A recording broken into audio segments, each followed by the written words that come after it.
ಮಂಡ್ಯದ ಸ್ಯಾಂಜೋ ಆಸ್ಪತ್ರೆ ಹಿಂಭಾಗ 87ನೇ ಅಖಿಲ ಭಾರತ ಕನ್ನಡ ಸಾಹಿತ್ಯ ಸಮ್ಮೇಳನ ಕಾರ್ಯಕ್ರಮದಲ್ಲಿ ಯುವಜನತೆ ಮತ್ತು ಸಬಲೀಕರಣ ಗೋಷ್ಠಿಯ ಅಧ್ಯಕ್ಷತೆ ವಹಿಸಿದ್ದ ಕೆಪಿಸಿಸಿ ಉಪಾಧ್ಯಕ್ಷ ಮುರಳೀಧರ್ ಆಲಪ್ಪ ಅವರು ಕನ್ನಡ ಅಭಿಮಾನಿಗಳನ್ನು ಉದ್ದೇಶಿಸಿ ಮಾತನಾಡಿದರು. ವೇದಿಕೆಯಲ್ಲಿ ಚಿಂತಕರಾದ doctor Sudhakar Hosahalli, doctor Vasundhara Raghavendra Ganapati, H S. Ajaykumar, M V. Roopa ಸೇರಿದಂತೆ ಹಲವು ಗಣ್ಯರು ಉಪಸ್ಥಿತರಿದ್ದರು. ಪ್ರಯತ್ನ ಮಾಡೋದಕ್ಕೆ ಇಡೀ ರಾಜ್ಯದಾದ್ಯಂತ ಯಾವ್ಯಾವ ಪ್ರಥಮ ದರ್ಜೆ ಕಾಲೇಜುಗಳಿದಾವೆ, ಎಲ್ಲೆಲ್ಲಿ ಡಿಪ್ಲೊಮೊ ITI ಕಾಲೇಜುಗಳಿದಾವೆ, ಪ್ರತಿಯೊಂದು ಕಡೆಯಲ್ಲೂ ಕಾರ್ಯಾಗಾರಗಳು, ಒಂದು ವರ್ಕ್ಶಾಪ್ಗಳು ಮಾಡಿ ಅದಕ್ಕೆ ಯಾರ್ಯಾರು ಅದಕ್ಕೆ ಪೂರಕವಾಗಿ ಬೇಕಾಗಿರುತ್ತವೆ ನಮ್ಮ ಸರ್ಕಾರದ ಇಲಾಖೆಗಳೇ ಇದಾವೆ. ಅದಕ್ಕೆ ಒಂದು ವಾಣಿಜ್ಯ ಹಾಗೂ ಕೈಗಾರಿಕಾ ಇಲಾಖೆ ಇರ್ಬೋದು, ತರಬೇತಿ ಉದ್ಯೋಗ ಹಾಗೂ ತರಬೇತಿ ಇಲಾಖೆ, ಕೌಶಲ್ಯ ತರಬೇತಿ ಇಲಾಖೆ, ಹೀಗೆ ಬ್ಯಾಂಕ್ಗಳು ಸೇರಿಸ್ಕೊಂಡು, ಲೀಡ್ ಬ್ಯಾಂಕ್ಗಳು, SBI ಜೊತೆಗೆ ಸೇರಿಸ್ಕೊಂಡು, ಸಿಡಾಕ್ ಕಂಪನಿಗೂ, ಸಿಡಾಕ್ ಸಂಸ್ಥೆಯನ್ನು ಸೇರಿಸ್ಕೊಂಡು ಹಲವಾರು ಕಾರ್ಯಕ್ರಮ ಯಶಸ್ವಿಯಾಗಿ ನಿರ್ವಹಣೆ ಮಾಡಿ ಅವ್ರನ್ನ ಮುಖ್ಯವಾಹಿನಿಗೆ ತರುವಂಥದ್ದು ನಾವು ಯಶಸ್ವಿ ಆದಂಥ ಮಟ್ಟದಲ್ಲಿ ಕಾಣ್ತಾ ಇದ್ದೀವಿ. ಈಗ ನಮ್ಮ ತುಮಕೂರಿಗೆ ಜಿಲ್ಲಾ ಪಂಚಾಯತ್ CEO ಇದ್ದಾರೆ, ಪ್ರಭು ಅಂತೇಳಿ. ಹಿರಿಯೂರಿನ ಮಾರಿಕಣಿವೆ ಡ್ಯಾಮ್ಗೆ, ವಾಣಿ ವಿಲಾಸ ಡ್ಯಾಮ್ಗೆ ಯಾರು ಸಿಮೆಂಟ್ ಕಲಿಸೋದಕ್ಕೆ ಆ ಬಾಂಡ್ಲಿ ಹೊತ್ಕೊಂಡು ಆ ಡ್ಯಾಮ್ ಕಟ್ಟಕ್ಕೆ ಓಡಾಡಿದ್ರಲ್ಲ ಅಂತ ಕಾರ್ಮಿಕರ ಮಗ ಒಂದು ಜಿಲ್ಲೆಗೆ CEO ಆಗಿ ಎಂಟ್ರಿ ಕೊಡ್ತಾರೆ ಅಂತ ಹೇಳಿದ್ರೆ, ಯಾರು ತಮಿಳುನಾಡಲ್ಲಿ ಸಬ್ ರಿಜಿಸ್ಟರ್ ಆಫೀಸಲ್ಲಿ ಹೋದಾಗ ಅವಮಾನ ಆಯಿತು ಅಂತೇಳಿ ಅಮೆರಿಕದಲ್ಲಿ 3-4 ವರ್ಷ ಸಾಫ್ಟ್ವೇರ್ ಕಂಪನಿಯಲ್ಲಿ ಇದ್ರೂ ಆ ಅವಮಾನಕ್ಕೆ ಸವಾಲಾಗಿ ನಾನು ಒಬ್ಬ IAS ಅಧಿಕಾರಿಯಾಗಿ ಇಂಥವ್ರನ್ನೆಲ್ಲ ನೂರಾರು ಮಂದಿನ ನಾನು ಸರಿ ಮಾಡಬೇಕು ಅಂತ ಹೇಳಿ ಡಿಸ್ಟ್ರಿಕ್ಟ್ ಕಲೆಕ್ಟರ್ ಆಗಿ ಬರ್ತಾರೆ, ಶುಭಾ ಕಲ್ಯಾಣ ಅಂತೇಳಿ. ಇಂಥವ್ರ ನಾವುಗಳು ಹಲವಾರು ಮಂದಿ ಈಗ ಮಂಡ್ಯ ಜಿಲ್ಲೆಗೆ ಹಿಂದೆ SP ಆಗಿದ್ರು ಶಂಕರ್ ಬಿದ್ರಿ ಅವರು, ಅವರ ಮಗಳು ವಿಜಯಲಕ್ಷ್ಮಿ ಬಿದ್ರಿ ಕನ್ನಡದಲ್ಲೇನೆ IAS ಪರೀಕ್ಷೆನ ಪಾಸ್ ಮಾಡಿ, ಅವ್ರು ಯಾರು ಬಿಷಪ್ ಕಾಟನ್ಸು, ಬಾರ್ಗನ್ಸು, ಸೋಫಿಯಾಸ್ ಯಾರು ಓದ್ದವರಲ್ಲ.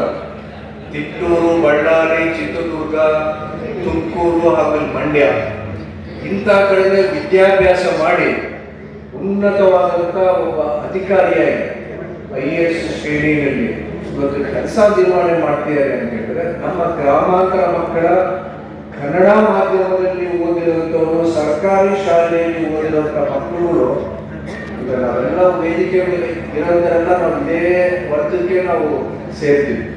ನಾವು ಯಾವುದಕ್ಕೂ ಕಡಿಮೆ ಇಲ್ಲ, ಧೈರ್ಯ ಇದೆ, ಛಲ, ಹಠ ಇದೆ. ಈ ನಗರವಾಸಿ ಕಾನ್ವೆಂಟ್ ಮಕ್ಕಳನ್ನ ಎದುರಿಸಿ ಏನ್ ಸಾಧನೆ ಮಾಡೋದಕ್ಕೆ ಬೇಕಾದ್ರೂ ನಾವು ಹೋಗುವಂತ ಶಕ್ತಿ, ಚೈತನ್ಯ ನಮ್ಮಲ್ಲಿದೆ. ಇದನ್ನ ನಾವು ಸಾಹಿತ್ಯ ಪರಿಷತ್ತಿನ ಮೀಟಿಂಗ್ ಅಲ್ಲಿ ಇದನ್ನ ಪ್ರಸ್ತಾಪ ಮಾಡಿದ್ವಿ. ಇದು ಒಂದು ಪ್ರಯೋಗ ಮಾಡಿ ನೀವು ಯುವ ಸಬಲೀಕರಣಕ್ಕೆ ಒತ್ತು ಕೊಟ್ಟು ಅದಕ್ಕೆ ಬೇಕಾಗಿರತಕ್ಕಂಥ ಸಂಬಂಧಪಟ್ಟಂತ ಇಲಾಖೆಗಳು ಹಾಗೂ ಖಾಸಗಿ ಕಂಪನಿಗಳು ನೂರಾರು ಮಂದಿ ಇದ್ದಾರೆ, ಅವ್ರಿಗೂ ಒಂದು ಜವಾಬ್ದಾರಿ ಇದೆಯಲ್ಲ. ನಮ್ಮ ಜಾಗದಲ್ಲಿದ್ದಾರೆ, ನಮ್ದು ನೀರು, ನಮ್ದು ವಿದ್ಯುತ್, ನಮ್ದೇ ಎಲ್ಲದು, ಅವು ಏನೇನು ಸೌಲಭ್ಯಗಳಿದಾವೆ ಎಲ್ಲ ಸೌಕರ್ಯಗಳು ನಮ್ಮನ್ನು ಬಳಕೆ ಮಾಡ್ಕೊತಿದ್ದಾರೆ. ನಾವು ಗೇಟ್ ಹತ್ರ ಹೋಗಿ ಪ್ರಶ್ನೆ ಮಾಡಬಾರ್ದು. ಇಂಥ ಕಾರ್ಯಕ್ರಮಗಳಲ್ಲಿ ಖಾಸಗಿ ಸಂಸ್ಥೆಗಳು, ಅದರಲ್ಲೂ ಬಹುರಾಷ್ಟ್ರೀಯ ಕಂಪನಿಗಳನ್ನ ನಾವು ಯಾಕೆ ಅವ್ರ ಆಹ್ವಾನ ಮಾಡಬಾರ್ದು?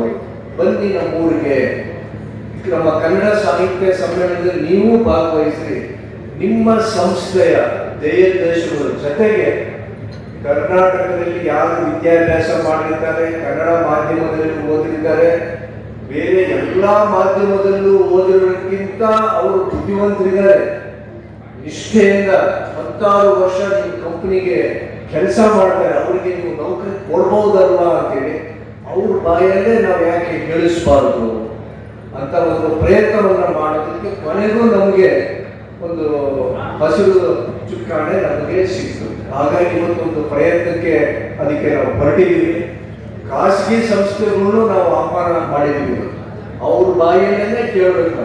ಅದು ಇನ್ಫೋಸಿಸ್ ಇರ್ಬೋದು, Wipro, tech Mahindra, TCS, HCL, Microsoft, ಈಗ ಯಾವುದೇ ಕಂಪನಿಗಳು ಇರಲಿ, ಅವ್ರುಗಳು ಸಹಿತ ನಮ್ಮ ಸಮ್ಮೇಳನಕ್ಕೆ ಬರಬೇಕು. ಯಾಕೆ ಬರೀ ಸಾಹಿತಿಗಳು, ಕವಿಗಳು, ಬರಹಗಾರರು ಅವ್ರಿಗೆ ಮಾತ್ರ ಸಮ್ಮೇಳನದಲ್ಲಿ ಭಾಗವಹಿಸಬೇಕಾ, ಅಥವಾ ನಮ್ಮ ರಾಜ್ಯ ಅಥವಾ ರಾಷ್ಟ್ರದ ಮುಖ್ಯವಾಹಿನಿಯಲ್ಲಿ ಎಲ್ಲದರಲ್ಲೂ ಅವ್ರದೇ ಮಾತು, ಪೂರ್ತಿ ಅವ್ರದೇ ಹತೋಟಿ ಇರೋರನ್ನ ನಾವು ಭಾಗಸ್ಥರಾಗಿ ಮಾಡಿಕೊಂಡು, ನೀವು ಇದಕ್ಕೆ ಪಾರ್ಟ್ನರ್ ಅಂತ ಹೇಳಿ, ನೀವು ನಮ್ಮ ಕಡೆ ಅಂತೇಳಿ ಹೇಳಿ ಅವ್ರನ್ನೇ ವೇದಿಕೆ ಮೇಲೆ ಕೂರಿಸಿ ಅವ್ರಿಗೆ ಮೈಕ್ ಕೊಟ್ಟು ಮಾತಾಡಕ್ಕೆ ಹಚ್ಚಿದ್ರೆ ಅವ್ರು ಕೇಳಲೇಬೇಕಲ್ವ ಅವರು.